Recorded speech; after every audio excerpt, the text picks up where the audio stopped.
झारखंडमध्ये जे झालं त्याच्यानंतर मौन जोडायला सुरुवात झाली. ही वेगळ्या पद्धतीची स्ट्रॅटेजी म्हणायची का? कारण 20-20 दिवस सरकारच्या वतीने कुठले निवेदन केलं जात नाही. झारखंडचं झालं त्यावेळेला संसदेच्या परिसरात मोठ्या प्रमाणात आंदोलन झालं. काय झालं, हे राजकारण आहे.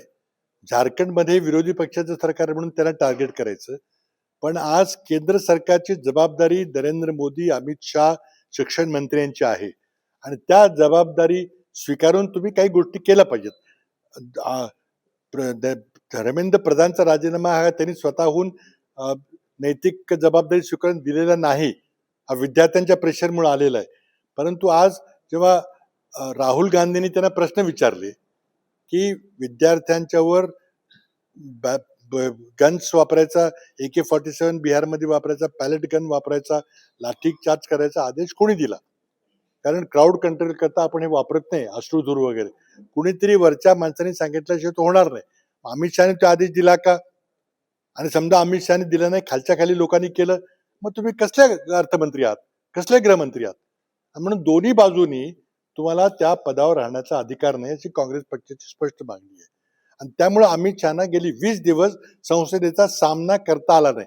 ते संसदेत येऊन आपल्या कार्यालयात बसायचे, पण सभागृहात येत नव्हते. इतकी त्यांना दहशत बसलेली आहे काँग्रेस पक्षाची आणि या आंदोलनाची.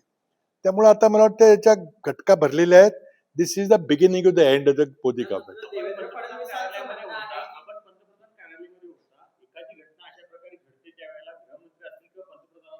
या घटनेची कल्पना नसते का? काय नेमकं तुम्हाला? कल्पना असते, निश्चित असते. IB चे लोक त्यांना निरोप देत, माहिती देतात. दिल्लीची DG त्यांना माहिती देतात. तर सगळं वॉर रूम सारखं तिथं असतं, सगळं ताबडतोब कळत असतं. पण अधिकार शेवटी गृहमंत्र्यांचा असतो. गृहमंत्री आपल्या अधिकारांना सांगतात. त्यामुळे जबाबदारी टाळण्याकरता प्रधानमंत्री म्हणून येतील मला माहित नव्हतं, पण त्यांना सगळं माहिती होतं.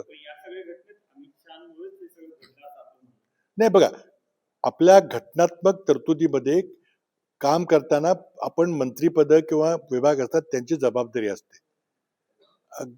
केंद्र सरकारमध्ये कुठल्याच खात्याने काय काम करायची विशेष सूची केलेली असते.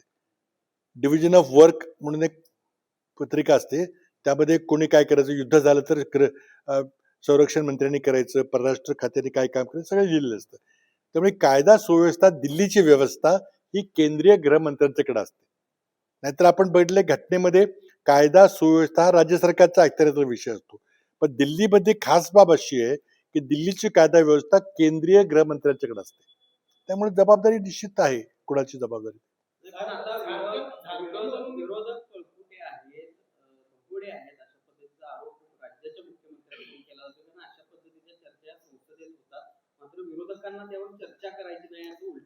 हे खोटं आहे ना. संसदेमध्ये 19 वर्ष राहिलेलो आहे, मंत्री होतो, विरोधी पक्षात होतो.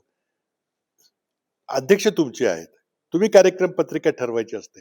तुम्ही सांगा की 12 वाजता अमित शाह सभागृहात निवेदन करतील, कोण त्याला थांबवणार आहे? आणि आम्ही जर तिथं अडथळा आला तर मग आम्हाला विचारायचं होतं. पण प्रश्न आम्ही विचारणार, पळपुटे कसे झाले? तुम्ही सभागृहाच्या सामोरे यायला तुम्ही घाबरताय, येत नाही, आणि कोण पळपुट आहे? मग जोपर्यंत पंतप्रधान मोदी असतील किंवा अमित शहा राजीनामा देत नाहीत तोपर्यंत आम्ही शांत बसणार, अशा प्रकारची भूमिका राहुल गांधी. नाही बघा, आमचं म्हणणं काय की तुम्ही उत्तर द्या, पहिल्यांदा उत्तर दिले पाहिजेत. आणि उत्तर दिल्यावर आमचं समाधान झालं तर आम्ही काय म्हणणार नाही. पण तुम्ही करू शकत नाही ना. गोळीबार झाला का नाही? पेलेट गन वापरल्या का नाही? आज एका मुलाचा डोळा गेला का नाही? बिहारमध्ये AK-47 वापरल्या का? कुणीतरी आदेश दिला असेल ना.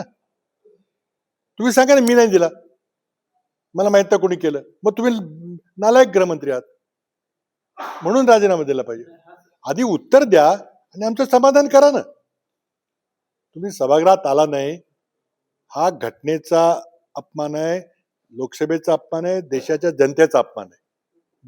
विरोधकांच्या डोकी खापर फोडू नका. तुम्ही अध्यक्षांच्या परवानगी घेऊन मला सभागृहामध्ये निवेदन करायचं, येऊन उभं राहायला पाहिजे होतं. मग आम्ही काय केलं असतं मला विचारायचं होतं. राहुल गांधींच्या अहंकारामुळे पावसाळी अधिवेशन चाललं नाही असं भाजपने आरोप केला. खोटं आहे ना. तुम्ही सरकारची जबाबदारी, अधिवेशन चालवायची सरकारची जबाबदारी असते. सरकारने संसदेमध्ये आले पाहिजे, आपलं निवेदन केलं पाहिजे, त्यावर चर्चा झाली पाहिजे. तुम्ही आला का संसदेमध्ये? कोणावर तरी खापर फोडण्यात काय अर्थ आहे?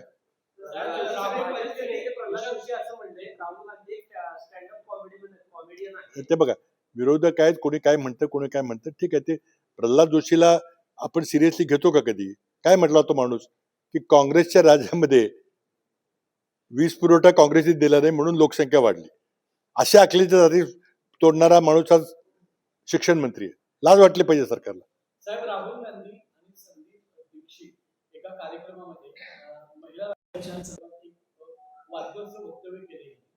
तर या संदर्भात भाजपने अतिशय खालच्या पातळीवर राहुल गांधींवर आता टीका करायला सुरुवात केली आहे. राहुल गांधींना संस्कार नाही, सुसंस्कृत नाही आहेत, या देशाचे ते नागरिक नाही, या देशाची कुठली गोष्ट त्यांच्यात नाही आहे, अशा पद्धतीचे वक्तव्य आता समोर यायला लागले. हे पहा, मला ती घटना माहिती नाही, पण राहुल गांधी सुसंस्कृत नाही ते मी बिलकुल मानणार नाही. काय वक्तव्य केलं काय ती माहिती घ्यावी लागेल. आता भारताचे नागरिक नाही, तुमचं सरकार आहे, तुझा कायदा आहे सिटिझनशिप ऍक्ट, तुम्ही कायदा करा ना, कारवाई करा ना. खोटे तुम्ही आरोप करून नुसता फॉल्स प्रोपगंडा करून चर्चा करायला चालणार नाही. ते ही सगळी परिस्थिती गेल्या काही दिवसात निर्माण झाली आहे. सावरण्याचा प्रयत्न कसली? हा. जनजीच्या सगळ्या आंदोलनानंतर जी काही परिस्थिती निर्माण झाली आहे ती सावरण्याचा प्रयत्न केला होता असं तुमचं म्हणणं आहे. तुम्ही मोहन भागवत यांच्या चा उल्लेख देखील केला. मात्र एका बाजूला मोहन भागवत या सगळ्या लोकांना देशभक्त म्हणत असले तरी त्यांच्याच RSSचे काही पदाधिकारी अजूनही देशद्रोही म्हणतायत. अगदी बरोबर आहे. आणि मी त्याकरता मी काही ठिकाणी बोललेलो पण आहे. पहिल्यांदा मोहन भागवतांनी त्यांचे जे जॉईंट जनरल सेक्रेटरी अतुल लिबे आहेत त्यांना विचारलं पाहिजे की राष्ट्रद्रोही मुलं आहेत का? आपली मुलं आहेत ती, आणि त्यांना तुम्ही राष्ट्रद्रोही म्हणताय. तुमचे नवीन नदीन त्यांचा तो अध्यक्ष आहे पार्टीचा, तो म्हणतोय राष्ट्रवादी यांना परदेशी पैसे मिळतात. म्हणजे इतके तुम्ही आपल्या मुलांना तुम्ही म्हणताय, ही मुलं तुमची आहेत, त्यांच्या ट्विट बघा, त्यांचे व्हॉट्सअप मीम बघा, यांना कुठले पैसे, ते देशद्रोही आहेत बोलले. ते लाज वाटली पाहिजे. आणि मोहन भागवत हे दुतोंडी काम थांबवलं पाहिजे. तुम्ही अध्यक्ष आहेत ना RSSचे, तुम्ही त्या अतुल लिमाला बोलवून सांगितलं पाहिजे की बिलकुल चुकीचं आहे म्हणून, किंवा नवीन नवीन सांगितलं पाहिजे. तुम्ही बघितलं तर तुम्ही NGO आम्ही आहे म्हणून सोंग करता, आम्ही एक गैरसरकारी संघटना आहे, आणि तुमचा अधिकार तर तुमचा भाजप सगळा आहे. कुठेतरी काय तर काय खरं काय सांगा ना तुम्ही. ते हे बघा, चुकीचं आहे. मी एक मिनिट त्याची दुरुस्त करतो. 20 जुलैला जी घटना घडली त्याच्यावर राजकीय फायदा आम्ही घ्यायचा प्रयत्न केला नाही. आम्ही भेटीला काही गेलो होतो, पण त्या आंदोलनामध्ये आम्ही पण आहोत असं दाखवलं नाही. हे सर्वची विद्यार्थ्यांचं आंदोलन होतं, परीक्षेचं आंदोलन होतं. राहुल गांधी संसदेमध्ये 21 तारखेला उतरले, जेव्हा विद्यार्थ्यांवर लाठीमार झाला, जेव्हा अश्रुधूर सोडला गेला, जेव्हा पॅलेट गेन वापरले गेले, आणि त्यानंतर सतत फक्त एका मुद्द्यावर की तुम्ही विद्यार्थ्यांवर अत्याचार केलाय, अमित शहानी याची जबाबदारी स्वीकारली पाहिजे.